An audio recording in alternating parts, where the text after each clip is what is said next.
warbaahinta dowladda waddankaasi Algeria ayaa ku warantay in madaxweynaha waddanka Algeria Cabdicasiis Bouteflika inuu casilay madaxii ololihiisa doorashada Cabdimalik Zalaal. wararkan ayaa soo baxay kadib mudaharaado ballaaran oo lagaga soo horjeedo musharaxnimada Bouteflika ee doorashada madaxtinimada soo socoto. wakaaladda wararka ee Algeria ayaa waxay intaasi ku dartay in madaxa cusub ee ololaha Cabdicasiis Bouteflika in loo magacaabo Cabdiqani Shaclaan. ilaa iyo haatan lama shaacin sababta Zalaal looga fadhiisiyay shaqada, laakiin go'aankaas ayaa waxaa la gaadhay kadib markii dhowaan 10,000 oo reer Algeria ah ay mudaharaado ay ku diidan yihiin inuu mar shanaad xilka u qabto Bouteflika ay dalka ka dhaceen.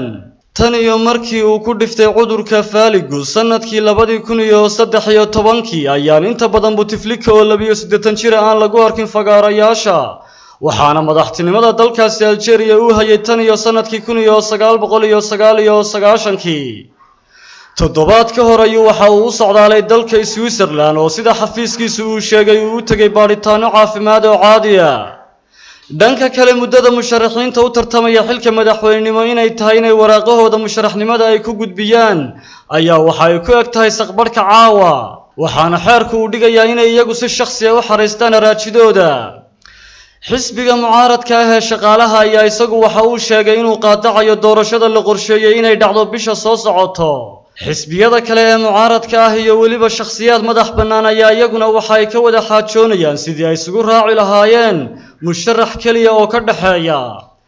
wasaaradda caafimaadka ayaa iyaduna sheegtay inuu qof ku dhintay ku dhowaad 200 oo qof oo kalena ay ku dhaawacmeen mudaharaadadii dhowaan ka dhacay waddankaasi Algeria. ciidamada booliiska iyo dadkii mudaharaadayay ayaa waxaa rabshado ay ku dhex mareen meel u dhow qasriga madaxtooyada ee caasimadda dalkaasi Algeria ee Algiers, waxaana ciidamada booliisku ay u adeegsadeen dadkii mudaharaadayay oo shiid sida roobka kaga dhigay ciidamada booliiska sunta dadka kaga ilmaysiisa.